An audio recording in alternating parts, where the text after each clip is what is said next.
Hey guys, இன்றைக்கி பார்க்க போகிறது 2021 வந்த ஒரு ஹாரர் காமெடி மூவி. இதோட ரன்னிங் டைம்னு பார்த்தீங்கன்னா அரௌண்ட் 2 hours 35 minutes கிட்ட கொடுத்துருக்காங்க.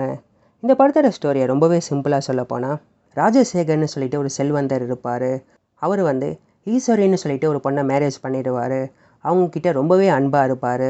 பட் அந்த ஒரு பொண்ணு பார்த்தீங்கன்னா இன்னொரு நபரை காதலிப்பாங்க, சாமி கண்ணுன்னு சொல்லிட்டு. அவங்க அவரை தான் மேரேஜ் பண்ணுறதா இருப்பாங்க. இப்போ ராஜசேகர் பார்த்தீங்கன்னா ஃபோர்ஸ்ஃபுல்லாக இவங்களை மேரேஜ் பண்ணிடுவார். என்னதான் இவர் அன்பு காமிச்சாலும் அவங்களுக்கு இவர் மேலே இன்ட்ரெஸ்டே இருக்கார். இவங்களுக்கு ஒரு குழந்தையே பிறக்கும். பட் அந்த ஒரு நபர் பார்த்திங்கன்னா இந்த ஒரு குழந்தை இவங்களுடைய குழந்தை இல்லை அப்படின்னு தெரிஞ்சுப்பார். இதுக்கப்புறமா பார்த்திங்கன்னா அவரே இவங்களை கொலையோ பண்ணிடுவார். இவர் கூட வேலை பார்க்குற துரைன்னு சொல்லிட்டு ஒரு நபர் இருப்பார். அவர் ரொம்பவே விசுவாசமாக இருப்பார். அவருடைய பொண்ணான ஜோதியை தான் பொண்ணை இவர் வளர்ப்பார். இவங்க வளர்ந்ததுக்கப்புறமா இவங்களுக்கு ஒரு பாய் ஃப்ரெண்ட் இருப்பாங்க, சரவணன்னு சொல்லிட்டு. அந்த அரண்மனையிலேயே பார்த்தீங்கன்னா அவங்கள இம்ப்ரெஸ் பண்ணுறதுக்காக அவர் வேலை பார்த்துட்டு இருப்பார். இது ஒரு பக்கம் போயிட்டு இருக்கிறப்ப அந்த ஒரு அரண்மனையிலேயே பார்த்தீங்கன்னா ஒரு சில பேரநார்மல் ஆக்டிவிட்டி நடக்கும்.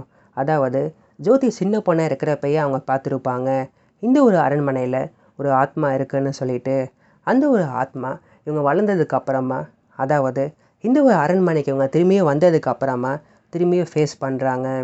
நம்ம படத்துடைய ஹீரோ ரவி பார்த்தீங்கன்னா இந்த ஒரு அரண்மனைக்கு வருவார். இவர் அதை இன்வெஸ்டிகேட் பண்ணுவார். அந்த ஒரு ஆத்மா யாருன்னு பார்த்தீங்கன்னா அந்த ஒரு ராஜசேகர் கொலை பண்ணியிருக்கிற ஈஸ்வரி தான். அவங்கள இவர் எப்படி தடுத்து நிறுத்துறாரு. இவங்க இந்த மொத்த குடும்பத்தையே கொன்னாகணும் அப்படின்னு ரொம்பவே கோவத்தோடு இருப்பாங்க.